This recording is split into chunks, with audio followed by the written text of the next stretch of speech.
Uma lúcida análise sobre os acontecimentos políticos com Henrique Prior.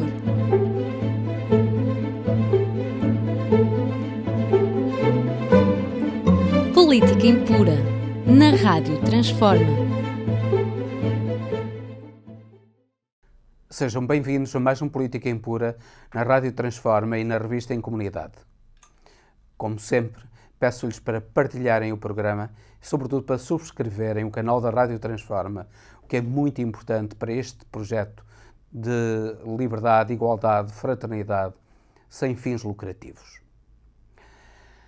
Começaremos por falar de Portugal e do veto do Presidente da República ao diploma sobre a progressão dos professores na sua carreira. Fez bem o Presidente da República em vetar o decreto governamental, porque, na verdade, se há serviços que merecem uma atenção especial, são os serviços da saúde e os serviços da educação. E isso é reconhecido. Os médicos têm uma remuneração superior a outros funcionários, e os professores deviam ter também uma remuneração condigna. Não falamos inclusivamente já do Ministério da Justiça, em que as carreiras dos juízes e as carreiras dos magistrados do Ministério Público têm remunerações à parte muito superiores a outras, inclusive a dos próprios médicos. Mas falamos apenas dos médicos e dos professores, que são duas carreiras especiais e, portanto, a progressão na carreira e a recuperação dos 6 anos perdidos na carreira dos professores deveria ser recuperada. Essa recuperação não se pode fazer num só ano, mas se não se fizer num ano, faz-se em 3 ou 6 ou meia dúzia, porque o que interessa é que os professores vejam as suas carreiras devidamente dignificadas para que haja professores devidamente habilitados neste país. Neste momento, o país sofre uma enorme falta de professores e isso acontece porque a carreira não é atrativa. Ora, um país sem professores é um país que está destinado ao falhanço. E o investimento em professores será um investimento sempre para o progresso em todos os domínios de um país. Portanto, se o país quer crescer em termos económicos, em termos sociais, em termos culturais, tem de investir a sério nos professores. E esse investimento deve ser levado a cabo com aumentos salariais, capacidade de progressão nas carreiras e também incentivos para que eles se desloquem para os lugares onde eles são precisos. Neste momento, por exemplo, nas cidades de Lisboa e Porto, é muito difícil um professor com os vencimentos que tem viver lá, e era importante que o governo pensasse nisso para que os professores pudessem também viver e dar aulas onde eles são precisos, e muito precisos, nomeadamente em Lisboa e no Porto. Passamos daqui para a Espanha. A Espanha que teve recentemente eleições e que deixaram o país quase num impasse. Embora o Partido Popular de Alberto Núñez Feijóo tenha tido a maior votação, a verdade é que não conseguiu a maioria absoluta e nem conseguiria a maioria absoluta com o partido de extrema-direita, o Vox, um partido com quem já está aliado em várias autarquias e, inclusivamente, na região autonómica da Andaluzia. Ora, o Vox aquilo que fez foi, desde logo, levar a cabo a censura, levar a cabo combates contra a igualdade de género e, inclusivamente, contra a própria punição dos agressores sexuais e dos agressores a mulheres. Ora, é extremamente perigoso para a Espanha uma aliança entre o PP e a extrema-direita que pretende regressar, no fundo, aos piores tempos do franquismo. Não regressa para a instituição da censura porque não tem poder para isso, não regressa para o monopartidarismo porque não tem poder para isso, simplesmente a sua vontade é precisamente regressar ao franquismo. E é isso que os espanhóis, no fundo, repudiaram através de eleições. O impasse mantém-se porque o Partido Socialista Operário Espanhol, PSOE, de Sánchez, não conseguiu, juntamente com o Sumar, a coligação de esquerda que tem estado aliada ao governo do PSOE, não consegue, com esses dois, a maioria absoluta. Tem que ir ter o apoio de alguns partidos autonómicos, nomeadamente das Astúrias e da Catalunha, e pelo menos a abstenção do partido de Carles Puigdemont, que levou a cabo um referendo ilegal na Catalunha e que foi condenado criminalmente, pelo menos essa abstenção será necessária. Puigdemont exigiu já um novo referendo, coisa que, obviamente, o PSOE não pode ceder. No entanto, é importante que Puigdemont perceba que, se não fizer um acordo, o que fará é novas eleições, e novas eleições, aquilo que poderão conseguir é uma eventual diminuição do próprio partido de Carles Puigdemont, o Juntos pela Catalunha, e eventualmente até um aumento da votação no Vox, que é precisamente isso que os independentistas catalães não querem. E não devem querer e devem temer.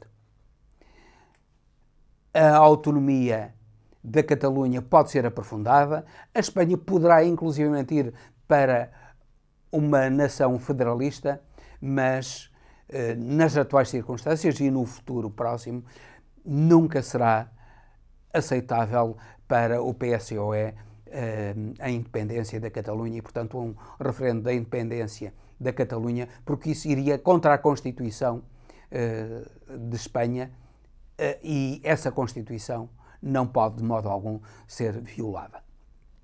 Finalmente, não podemos deixar de falar relativamente a alguns espanhóis que criticaram o PSOE por não aceitar um governo do partido que foi mais votado. Isso sucedeu também com portugueses, e particularmente com o PSD e o Chega. É curioso como é que esses partidos criticam o PSOE, mas não criticam, por exemplo, a aliança do Vox com o PP na Andaluzia, apesar do PSOE na Andaluzia ter tido a maior votação. Aí, quando lhes é favorável a eles, é aceitável. Quando é contra eles, já não é aceitável. O mesmo sucedeu aqui em Portugal. Nos Açores, o PSD coligou-se com o Chega e aí essa coligação é aceitável.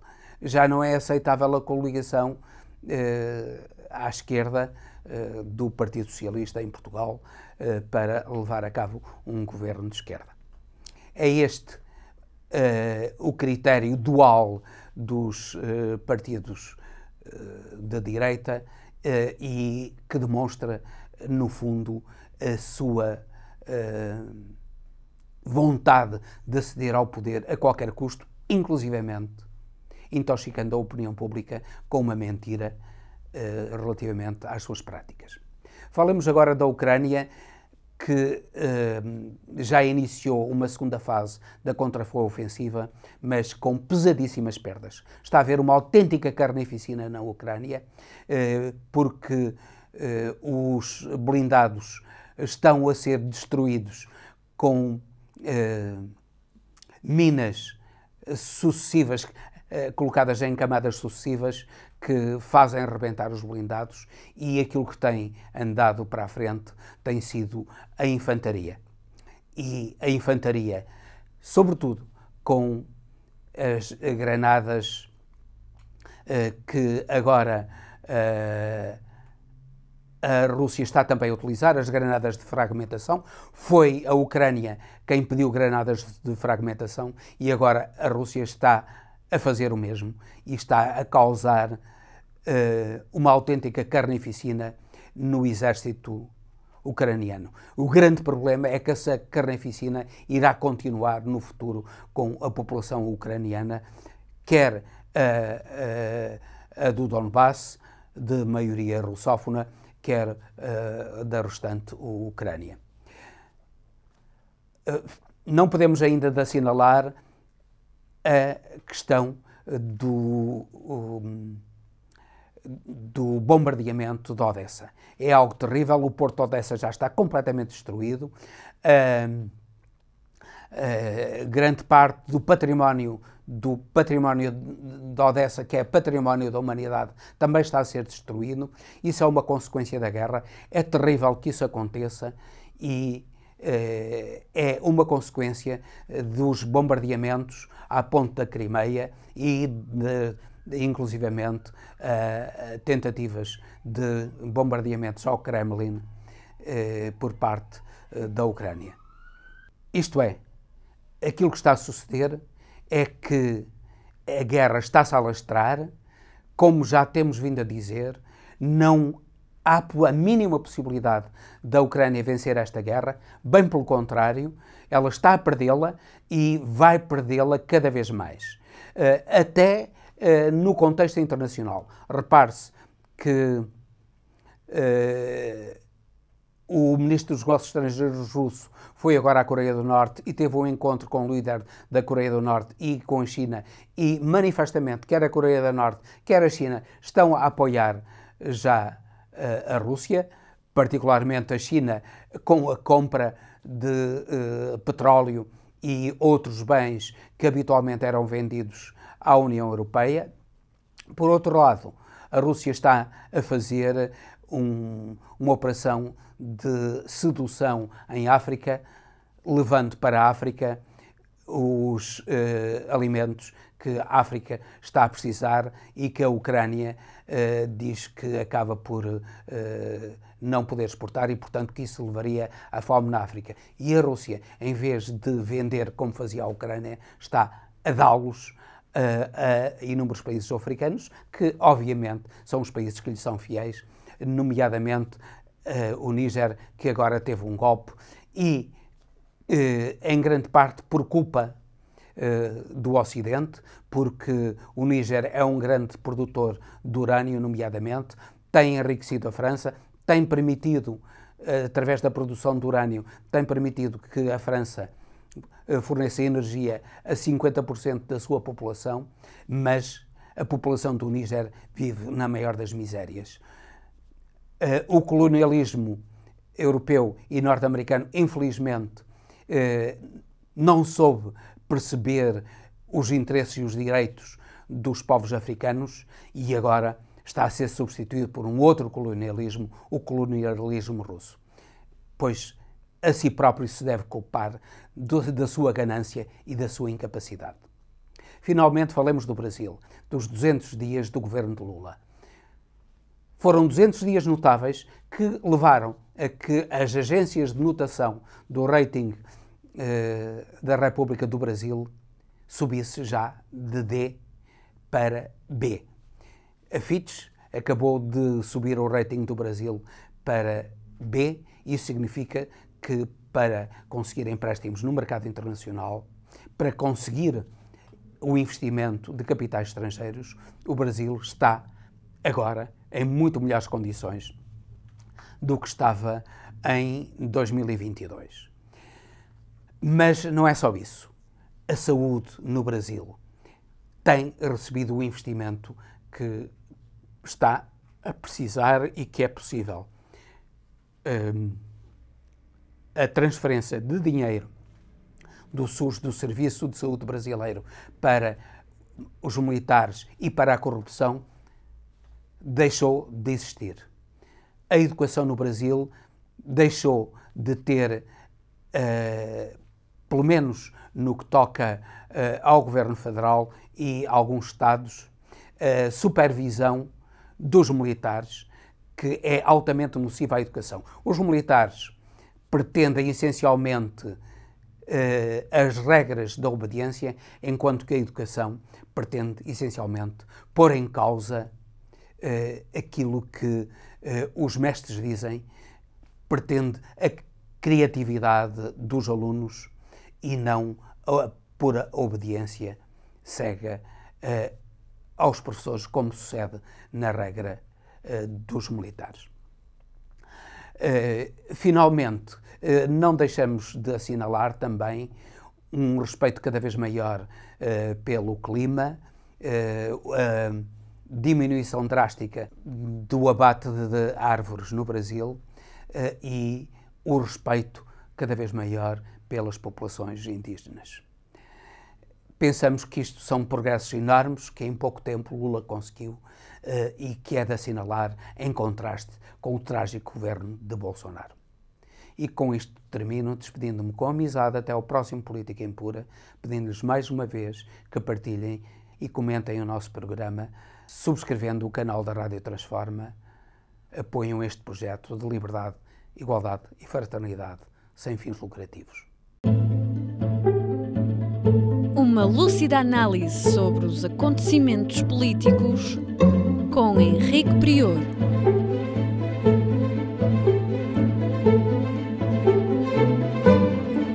Política Impura, na Rádio Transforma.